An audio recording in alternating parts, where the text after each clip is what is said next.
Ayan mga lot, tapos na yung Subaru Blue natin sa M3. Ayan mga lot. Ayan.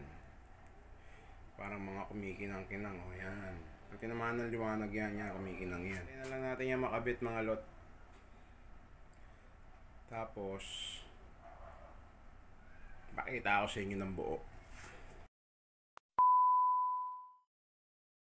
Ayun, kamusta mga lot, no? Meron tayo ditong gagawin na Subaru Blue. Yung Subaru Blue na to mga lot, lalagyan natin ng Solarize. Gawin natin kaha mga lot, kaha ng M3. So, na-primer ko na din to mga lot. Tapos, tuturo ko lang ng konti lang naman, no? Para sa mga nanonood at mga gusto magpintura at baguhan sa pagpipintura, no? Yung pagtimpla ng pintura ng Subaru Blue. So, ito yung kaha na gagawin natin mga lot. Ayan yung kaha ng M3. Na primer block ko na din yan mga lot. Tapos naliha ko na din siya, no. Ayan, kasama yung grab bar niya. Ayan, na primer block na, nakaliha na din. Ang gagawin natin ngayon, turo ko sa inyo yung pagtimpla ng pintura.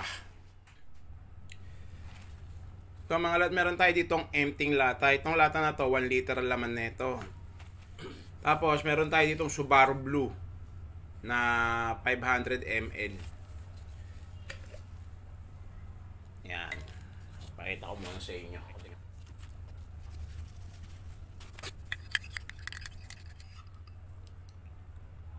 So, ayun yung Subaru Blue natin mga lot.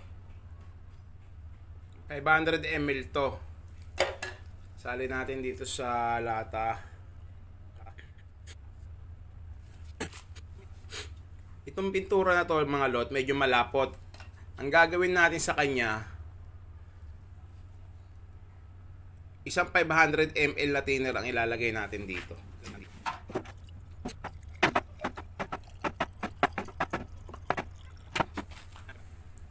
Yan, 500 ml na thinner. Takpan ko lang mga lot para masimot natin yung kulay.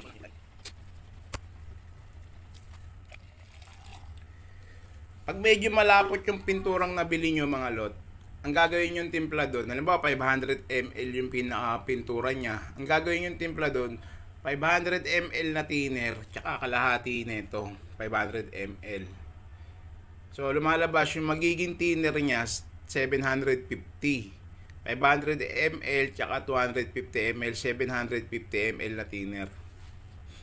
Kasi pagka winan istuwan nyo, pwede siyang magsapot, tapos medyo hindi lalapat yung pintura kasi masyado siyang malapot. Lalagyan ko pa to ng 250 ml na pintura. Ay, na thinner pala. Ito yung 250. Lugin ko lang ulit para masimot yung kulay.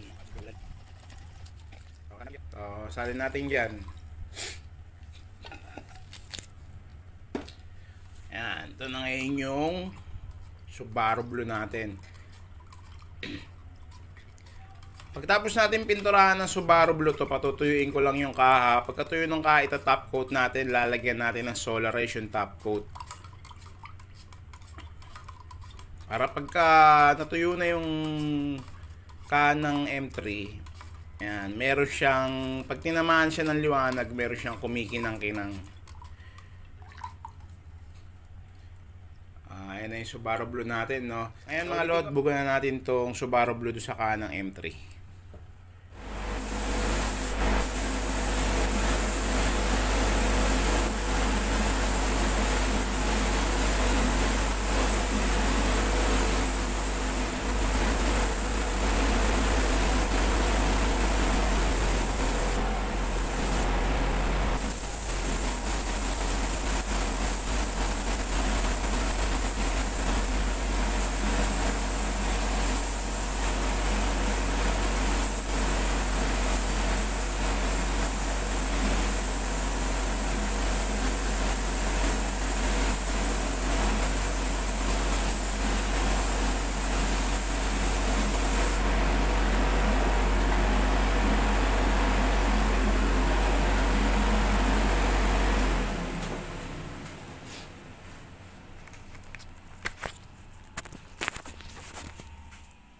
So ito na yung unang nabugahan natin na mga lot.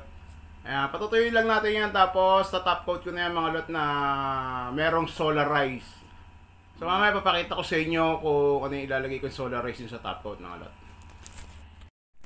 Ayan na mga lot, tuyo na yung pinintura natin ng Subaru Blue. Ngayon papakita ko sa inyo yung lalagay natin solarize dun sa top coat para pag top coat natin dyan may mga kumikinang-kinang.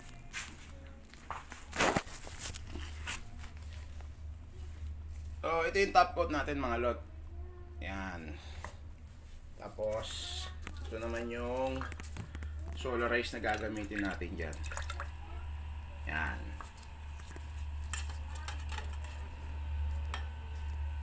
So ayun yung solarize mga lot. Ayan, nakita nyo, diba?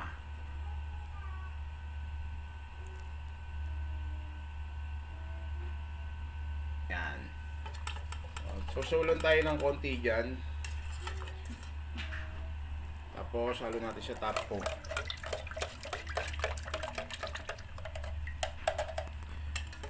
Konti pa para medyo madami-dami.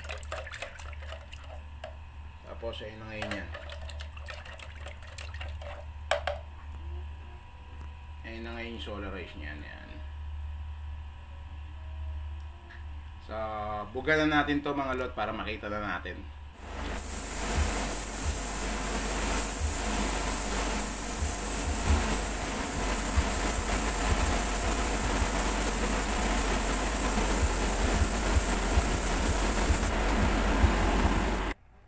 Yan mga lot, tapos na yung Subaru Blue natin sa M3. Yan. Ito natin dito sa ilaw. So ayan yung solarize niya mga lot. Yan.